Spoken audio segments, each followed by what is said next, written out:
আমরা এমন এক জাতি যে জাতি কোনোদিন আমরা সফলতা অর্জন করতে পারবো না। আপনারা এটা খাতা কলমে লেখা রাখেন।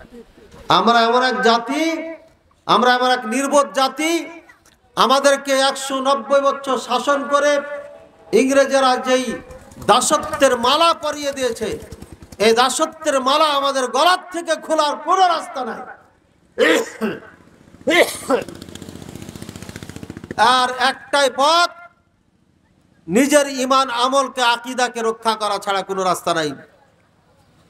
ভাইয়ের আমার, বর্তমান সময়ে সঠিক পথে চলা, সঠিক জিনিসকে মেনে নেওয়া খুবই কঠিন।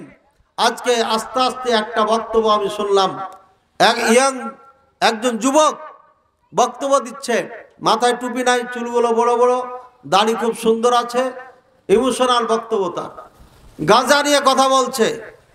আপনারা স্মরণ করুন সেই বাবার কথা, যেই বাবা সন্তানের জন্য পানি নিতে গিয়ে দেখছেন যে মেয়েগুলো, সন্তানগুলো সব মারা গেছে, কেউ বেঁচে নাই পানির জন্য। আপনারা স্মরণ করুন ওই মায়ের জন্য, যেই মা খাবার নিতে গিয়ে পরে এসে দেখে সন্তান একটা বাড়িতে নাই, সব মারা গেছে। এটা ইমোশনাল বক্তব্য না, ঘটনা সত্য। আপনারা স্মরণ করেন ওই আপনার মায়ের কথা, যে মায়ের কথা সন্তানকে খাবার দিতে গিয়ে গুলি খেয়ে সন্তান আর মা দুটি মারা গেছে। এই সব কথাগুলা সে তুলে ধরছিল। এর দ্বারা কি বুঝলো? আমরা একদিন যখন আমি দেওবন্দে পড়ি, ওই সময় আমার সামনে একটা ভিডিও এক ভাই আমাকে দেন, ওইখানে দেখলাম ফিলিস্তিনের আমাদের মা বোনদেরকে ইহুদির বাচ্চারা, এই কাফেরের বাচ্চারা, এরা জোর করে ধরে নিয়ে যাচ্ছে। আমি ওই সময় সারা রাত ওই দিন আমি ঘুমাইতে পারি নাই, যে আমার মুসলিম বোনের গায়ে হাত দিয়েছে এই মালাউনেরা, এই গায়রুল মাগদুব, এই ইহুদিরা, ধ্বংসপ্রাপ্ত গজবপ্রাপ্তরা। এটা আমি সহ্য করতে পারি নাই, যার কারণে সারা রাত আমি ঘুমাইতে পারি নাই। আমাকে যদি ওই সময় অস্ত্র উঠিয়ে দেওয়া হতো আর বলা হতো যাও রাজবাড়ি সবটিকে হত্যা করে আসো, তাহলে তুমি জান্নাত পেয়ে যাবা, আমি ঠিকই এই কাজটা করতাম। দেওবন্দ পর্যন্ত এই কাজটা করতাম আমি, কারণ তখন আমি মানহাজ কি জিনিস বুঝতাম না, মানহাজ কাকে বলে এটা জানতাম না, সালফে সালেহিনের মানহাজ কি এটা জানতাম না। আমি জানতাম আমাদের ওস্তাদ যেটা বলে সেটাই হচ্ছে ধর্ম। আমি জানতাম আমার ওস্তাদ যেটা আদেশ করবে সেটাই পালন করতে হবে, এটাই ধর্ম। আমি এতটুকু জানতাম মানহাজ মানে, আকীদা মানে এতটুকু জানতাম যে আল্লাহ একজন আছেন, তিনি সবকিছুর মালিক, তিনি সবকিছু সৃষ্টিকর্তা।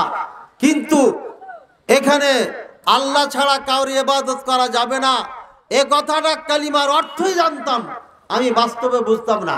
আমি মনে করতাম বাবাকে সিজদা করা যাবে, সমস্যা নাই। আমি মনে করতাম আপনার বাবা মন্দিরে যাওয়া যাবে, গির্জায় যাওয়া যাবে, যখন যেমন তখন তেমন করা যাবে, আমি এটা মনে করতাম। তারপরে মনে করতাম চিঠিতে কিতমির লিখতাম 4 গুণে 4টা। এই কিতমির হচ্ছে আসহাবে কাহাফের 60টি বা 6 জনের একজন তাদের কুত্তা ছিল একটা, এই কুত্তার নাম হচ্ছে কিতমির। চিঠিতে লিখতাম কিতমির 4 গুণে 4 বার আরবিতে। এটা লেখার লাভ কি? এটা লেখলে পারে এই কুত্তা যেমন আসহাবে কাহাফকে আপনার পাহারা দিচ্ছে, আপনার গার্ডের কাজ করছে, ঠিক এটা গার্ডের কাজ করবে, আর এই চিঠিকে বাসায় পৌঁছাই দিবে। কয়েকবার চিঠি মারাও গেছে, বাসায় পৌঁছা নাই, তারপরে আমার মাথায় এটা ঢোকে নাই যে কিতমিরের কোনো শক্তি নাই, কারণ এভাবেই পালিত হয়েছে। ভাইয়ার আমার, এই জন্য আপনাকে দিন শিখতে হবে। এই সঠিক দিন যদি না শিখতে পারেন, তাহলে আপনি ধর্মের নামে অধর্মে এবং অপকার করে বেড়াবেন।